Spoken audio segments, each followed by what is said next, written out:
அஸ்ஸலாமு அலைக்கும். Hi friends எல்லாருக்கும்.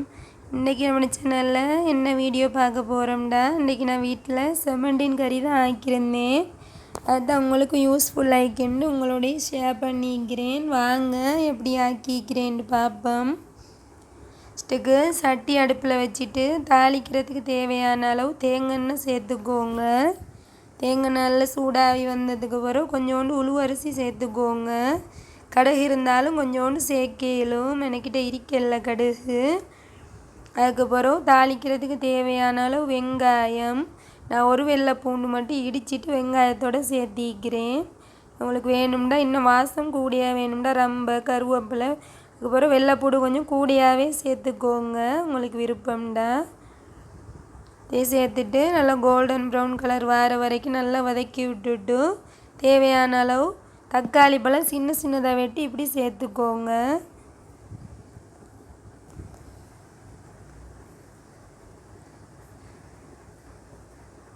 நான் 2 தக்காளி பழம் எடுத்து சின்ன சின்னையாக வெட்டி சேர்த்திக்கிறேன். இப்போ எல்லாம் சேர்த்து நல்லா வதங்கி வந்ததுக்கு பிறகு தேவையான அளவு உப்பு சேர்த்துக்கோங்க.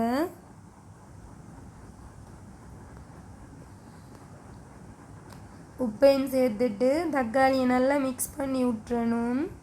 அப்போ இன்னும் கொஞ்சம் எங்களுக்கு மசிஞ்சு தக்காளி வதங்கி வரும்.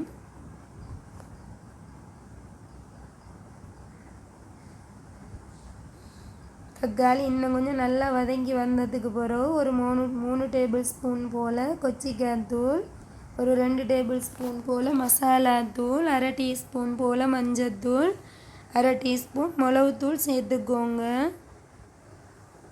எல்லாத்தையும் சேர்த்து தக்காளியோடு எல்லாத்தையும் நல்லா மிக்ஸ் பண்ணி வதங்க விட்டுறணும். எல்லாம் நல்லா வதங்கி எடுத்ததுக்கு பிறகு மீனை நான் தண்ணியோடு அப்படியே வெட்டி வச்சிக்கிறேன். சின்ன சின்னதாக கட் பண்ணி நீங்கள் உங்களுக்கு ஏற்ற மாதிரி மீனை வெட்டி எடுத்துக்கோங்க.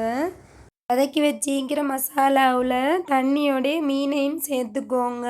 சேர்த்துட்டு கரண்டியை போடாமல் இப்படி ஒரு புடவை துண்டால் பிடிச்சிட்டு நல்லா சட்டியை குலுக்கி விட்டுறணும். எல்லாம் நல்லா மிக்ஸ் ஆகுற மாதிரி குலுக்கி விட்டுட்டு அடுப்பை குறைச்சே வச்சு ஒரு 10 நிமிஷத்துக்கு மீன் எல்லாத்தையும் நல்லா வேக வச்சு எடுத்துக்கோங்க. உங்களுக்கு புளி வேணும்டா பல புளியை ஒரு 1/2 டம்ளர் பாலில் நல்லா கரைச்சிட்டு இந்த மீனை வேக வைக்க முன்னுக்கே அதோடு சேர்த்துக்கோங்க. அதுக்கப்புறம் நான் ஒரு கோப்பைக்கு நல்லா கட்டி பால் எடுத்து வச்சிக்கிறேன், தேங்காய் பால். நல்லா மீன் ஒரு 10 நிமிஷத்துக்கு வெந்து வந்ததுக்கு பிறகு பாலையும் சேர்த்துட்டு நல்லா ஒரு கொதி நல்லா கொதிக்க விடணும். மேலையால் நல்லா கொதி வர வரைக்கும் நல்லா அடுப்பை குறைச்சே வச்சு இப்படி ஆனத்தை நல்லா மேலையால் ஆற்றி ஆற்றி விட்டுக்கோங்க.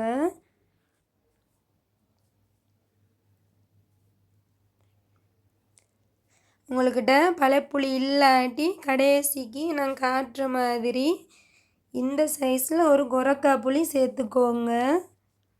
இந்த சைஸில் சேர்த்தா அப்போ எங்களுக்கு புளி கணக்காக வரும், ஊறினாலும் அவ்வளோ புளி இருக்காது. இப்போ நல்லா செமண்டின் கறி கொதித்து வந்தாச்சு. துறைய விட்றாமல் இப்போ அடுப்பு ஆஃப் பண்ணிட்டீங்கன்னா சரியாக இருக்கும். இந்த செமண்டின் கறி வீடியோ பிடிச்சிருந்தா நீங்களும் ட்ரை பண்ணி பாருங்கள் இதே மெத்தடில். இது புட்டுக்கு, இடியாப்பத்துக்கு, சோறுக்கு, ரொட்டிக்கு எல்லாத்துக்கும் இது அவ்வளோ டேஸ்ட்டாக இருக்கும் இந்த கறி. வீடியோவில் பிடிச்சிருந்தா லைக் பண்ணுங்கள், உங்களோட ஃப்ரெண்ட்ஸ் அண்ட் ஃபேமிலிக்கு ஷேர் பண்ணுங்கள். மறக்காமல் இந்த சேனலை சப்ஸ்கிரைப் பண்ணி வச்சுக்கோங்க. இன்னொரு நல்ல வீடியோவோடு உங்களை எல்லாரையும் சந்திக்க வரேன். பாய்.